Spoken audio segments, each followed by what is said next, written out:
নমস্কার বন্ধুরা, সোমাদির রান্নাঘরে সবাইকে স্বাগত। আশা করছি আপনারা সবাই খুব ভালো আছেন। অন্যদিনের মতো আজও একটি দারুণ রেসিপি নিয়ে চলে এসেছি। কুমড়ো পাতায় চিংড়ি পাতুরি। ইলিশ পাতুরি, ভেটকি পাতুরি আমরা সাধারণত খেয়ে থাকি, কিন্তু কুমড়ো পাতায় চিংড়ি পাতুরি একবার বানিয়ে ভাতের পাতে খেলে মন ভরে যায়।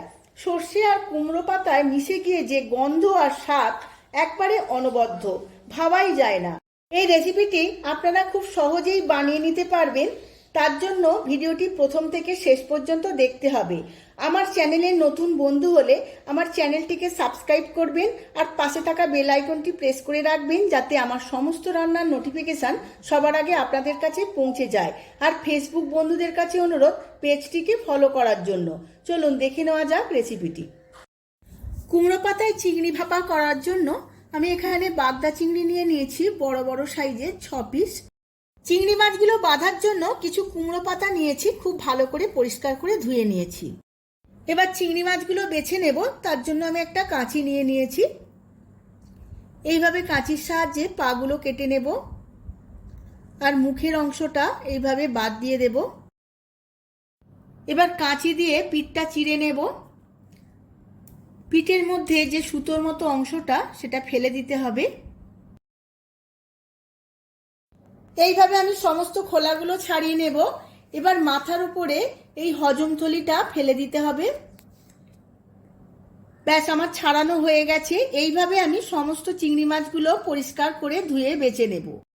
এবার একটা পাত্রের মধ্যে নিয়ে নেব 1 চামচ কালো সর্ষে, 1 চামচ জিরে আর দেব 1 চামচ পোস্ত। অল্প একটু কুসুম গরম জল দিয়ে 10 মিনিট ভিজিয়ে রাখবো। আর এর মধ্যে দিয়ে দেব 2টো শুকনো লঙ্কা। এখন একটা মিক্সিং বোল নিয়ে নিয়েছি।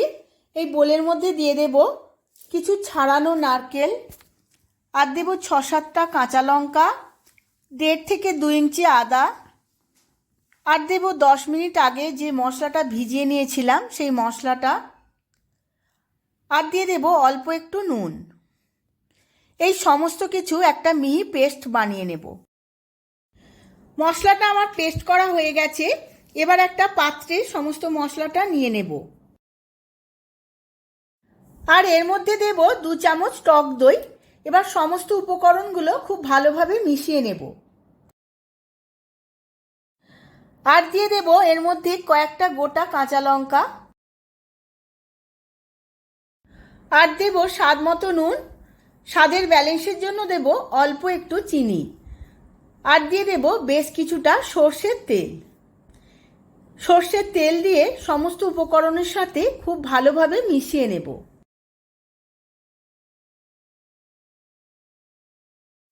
পাতুরির মশলাটা আমার একদম রেডি হয়ে গেছে।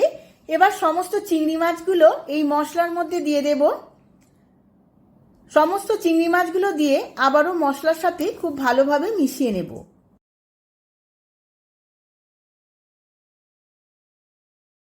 চিংড়ি মাছগুলো দিয়ে খুব ভালো করে মিশিয়ে নিয়েছি। এইভাবে আমি আধ ঘন্টা রেস্টে রেখে দেব। কুমড়ো পাতাগুলো আমি 10 মিনিট নুন জলে ভিজিয়ে নিয়েছিলাম, যাতে কুমড়ো পাতার মধ্যে নুনটা ঢুকে যায়। এবার আমি 2টো পাতা নিয়ে এইভাবে সাজিয়ে নিয়েছি। সোজা করে সাজাতে হবে। এবার ম্যারিনেট করা চিংড়ি মাছগুলো একটা করে এই কুমড়ো পাতার মধ্যে দিয়ে দেব। অল্প একটু গ্রেভিও দিয়ে দেব। এইভাবে মুড়িয়ে নিতে হবে, যাতে কোনোভাবে কোনো মশলা বা তেল বাইরে বেরিয়ে না আসে।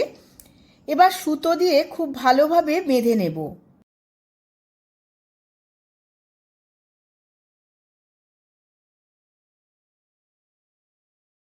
এইভাবে বেঁধে নিয়েছি।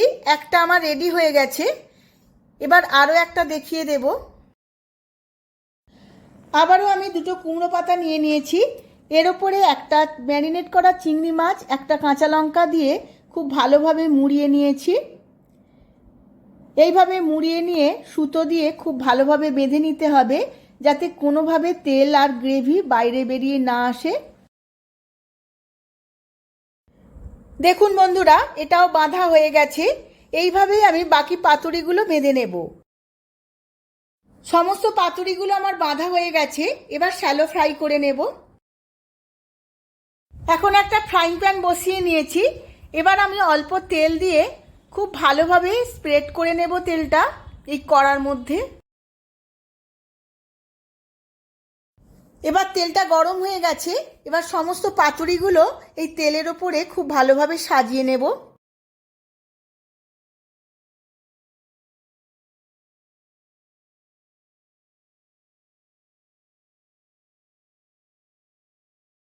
পাতুরিগুলো সাজিয়ে নিয়েছি কড়ার মধ্যে, এবার চাপা দিয়ে লো ফ্লেমে 5 মিনিট ভাজতে দেব।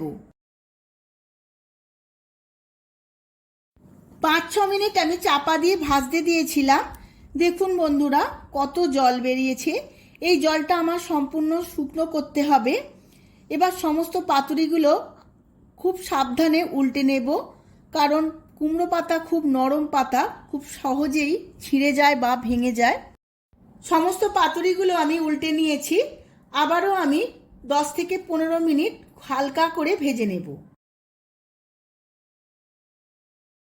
সমস্ত পাতুরিগুলো আমার রেডি হয়ে গেছে। দেখুন বন্ধুরা জলটাও শুকিয়ে গেছে।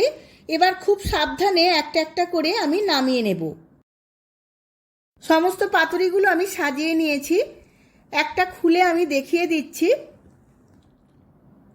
দেখুন বন্ধুরা কত সুন্দর লোভনীয় দেখতে হয়েছে, আর খেতে তো দুর্দান্ত হয়। আমরা অনেক রকম পাতুরি খেয়েছি, কিন্তু এই চিংড়ি মাছের লাউ পাতা দিয়ে বা কুমড়ো পাতা দিয়ে পাতুরি বানালে এত দুর্দান্ত স্বাদ হয়, আপনারা না খেলে বুঝতেই পারবেন না। এইভাবে আপনারাও বাড়িতে বানিয়ে ফেলুন, আর কেমন হয়েছে আমার কমেন্ট বক্সে কমেন্ট করে জানান। ভিডিওটা যদি ভালো লেগে থাকে আমাকে প্রচুর প্রচুর লাইক শেয়ার কমেন্ট করবেন। আজ তাহলে আসি, আবার দেখা হবে পরবর্তী ভিডিওতে।